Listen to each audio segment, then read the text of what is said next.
எல்லாருக்கும் நமஸ்காரம்.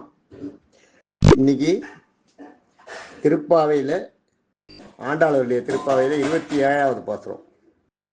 27வது பாசுரத்தை சொல்றேன், கேட்டுக்கோ. கூடாரை வெல்லும் சீர் கோவிந்தா உந்தன்னை பாடி பறைகொண்டு யாம்பெரும் சன்மானம் நாடு புகழும் பரிசினால் நன்றாக சூடகமே தோல்வளையே தோடே செவிப்பூவே பாடகமே என்றனைய பல்கலனும் யாம் அணிவோம் ஆடை உடுப்போம் அதன் பின்னே பால் சோறு கூட நெய் பெய்து முழங்கை வழிவார கூடியிருந்து குளிர்ந்தேலோர் எம்பாவாய்.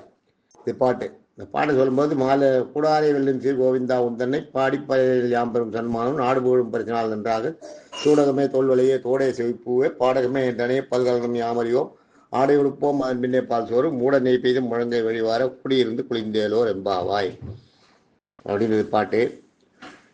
இதுல பாத்தீங்கன்னா கூடாரை வெல்லும் சீர்.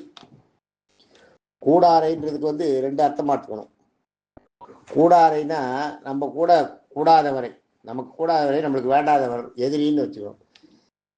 கூடாரை வெல்லும், அதை ஜெயிக்கிறது அந்த சீருக்கு பேர் என்னன்னா வீரம்.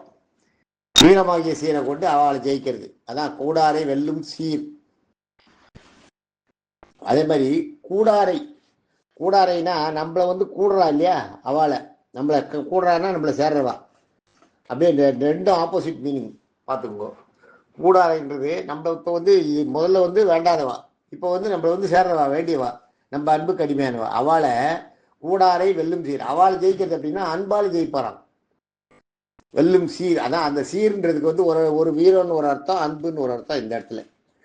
அப்படி எடுத்துக்கணும். கூடாரை வெல்லும் சீர் கோவிந்தா. கோவிந்தான்றது நாராயணனோட பேரு. கோவிந்தா உந்தன்னை பாடி உன்னுடைய புகழ பாடி பறை கொண்டு, பறைன்ற அந்த வாத்தியத்தை கொண்டு எசிச்சு பாடுறது. அந்த காலத்துல வாத்தியங்களை எசிச்சுட்டு பாடுறதுன்றது ஒரு வழக்கத்துல இருந்தது. எந்த பெருமாளை பாடும்போது இப்போ பெருமாள் சன்னதியில எல்லாரும் சாத்துமுறை பாடுறாளே, அப்பெல்லாம் அப்போ வாத்தியங்களும் இசைப்பா. அது இருந்தது அந்த காலத்துல, இப்ப இல்லை. அதான் பாடி பறை கொண்டு யாம் பெரும் சன்மானம். யாம்ன்றது நாங்கள் பெறுகின்ற எங்களுக்கு கிடைக்கிற சன்மானம் என்ன தெரியுமா? அதுக்கான பரிசு என்ன தெரியுமா? நாடு புகழும் பரிசினால் நன்றாக, நாடே புகழுமா அந்த பரிசினால் நன்றாக சூடகமே. சூடகமேன்றது ஒரு நெத்தி சுட்டின்னு தெரியுமா, அதுதான் சூடகமே. தோல்வளையே. தோல்வளையன்றது கை முழங்கைக்கு மேல தோல்வளைன்னு ஒண்ணு இது மாதிரி இருக்கும், அப்படியே அப்படி சொருகிப்பா. தோல்வளையே. தோடேன்றது காதுல போட்டுக்கிறது தோடு. செவிப்பூவே. செவிப்பூவேன்றது தோடுக்கு கீழே தொங்குமே, அந்த இது தோட்டுக்கு கீழே தனியா தொங்குறதுக்கு பேர் செவிப்பூன்னு பேரு. ஜிமிக்கில எப்படி கீழே தொங்குறது அது மாதிரி அதுல தொங்குறதுக்கு பேரு செவிப்பூன்னு பேரு. தோடகமே செவிப்பூவே. பாடகமே. பாடகமேன்றது காலில் கட்ட சலங்க. பாடகமே என்றனைய பல்கலனும் யாம் அறிவோம். எல்லா அணிகலன்களையும் நாங்கள் பல்கலனும் யாம் அணிவோம். கலன்னா அணிகலன் ஞாபகம் வச்சுக்கோ. பல்கலனுன்றது இந்த இடத்துல நிறைய கலன் வர்றதுனால பல்கலன்ற பல கலன்களையும் அப்படியே அணிப்போம். ஆடை உடுப்போம். ஆடைன்றது புத்தாடைகளை போட்டுப்போம், புத்தாடைகளை உடுத்திப்போம். அதன் பின்ன பால் சோறு. அப்ப அந்த காலத்துல பால் சோறுன்றது ஒரு முக்கியமான விஷயமா இருந்தது, ஒரு மங்கள பொருளா இருந்தது. ஏதாவது ஒண்ணுன்னா கூட வீட்டுக்கு புதுசா பொண்ணு மாப்பிள்ள வந்தா கூட பால் சாதம் கொடுப்பா. அது மாதிரி பாலை கலந்து கொடுக்கறதுன்றது அது ஒரு வழக்கத்துல இருந்தது, பால் சாதம் கொடுக்கறதுன்றது. அதுதான் இங்க சொல்றேன். ஆடை உடுப்போம், அதுக்கப்புறம் பால் சாதம் சாப்பிடுவாங்களாம் அந்த மங்களமான ஒரு நேரத்துல. மூட நெய் பெய்து முழங்கை வழிவார.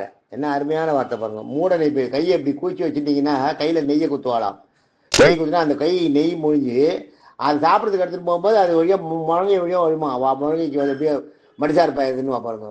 அது மாதிரி அப்படியே அந்த இதுல முழங்கையில இருந்து கொட்டுமோ.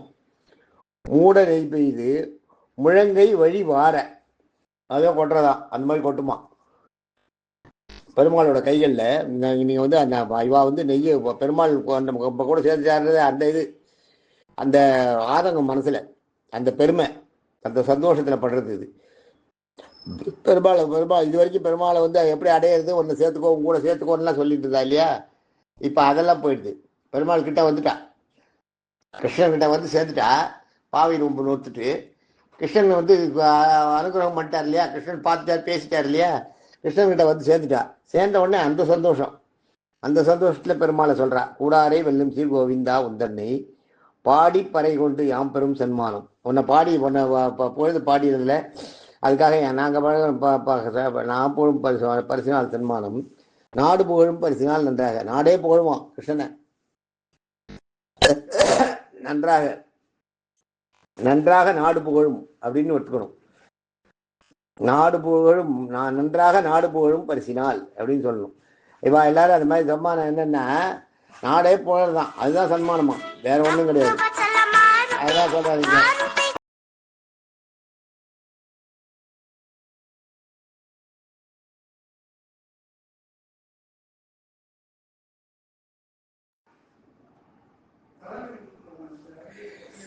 அந்த மாதிரி அந்த புகழ பரிசினால் நாடு புகழ் பரிசினால் நன்றாக. சூடகமேன்றது வந்து அந்த இது தோல் வளையன்றது, சூடகமேன்றது நெத்தி சுட்டின்னு சொன்னேன் இல்லையா, தோல் வளையன்றது தோல்ல போட்டுக்கிற அந்த ஆபரணம். பாடகமே தோல் வளையே, தோடே செவிப்பூவே. பாடகமே பார்த்தீங்கன்னா 5 வரும். இதான் பஞ்ச சமஸ்காரம்னு பண்ணுவா இல்லையா அவளுக்கு, அந்த இதை சொல்கிறேன். அது அந்த 5 அது மாதிரி 5 ஆயுதங்கள் மாதிரி 5 ஆபரணங்களை போட்டுட்டாளாகுவோம். சூடகன்றது நெத்தி சுட்டி, தோல் வலைன்றது தோலில் போட்டுக்கிற தோல் வலை, தோடுன்றது வந்து காதில் போட்டுக்கிற தோடு, அதில் கீழே தங்கிறது செவிப்பூ. தோடகமே செவிப்பூவு, அந்த தோட்டில் தொங்குறது இல்லையா, அதுதான் செவிப்பூ அது. அப்புறம் பாடகமேன்றது வந்து காலில் கட்டிக்கிற சலங்கை, அது சொல்கிறேன். ரொம்ப அழகான இது.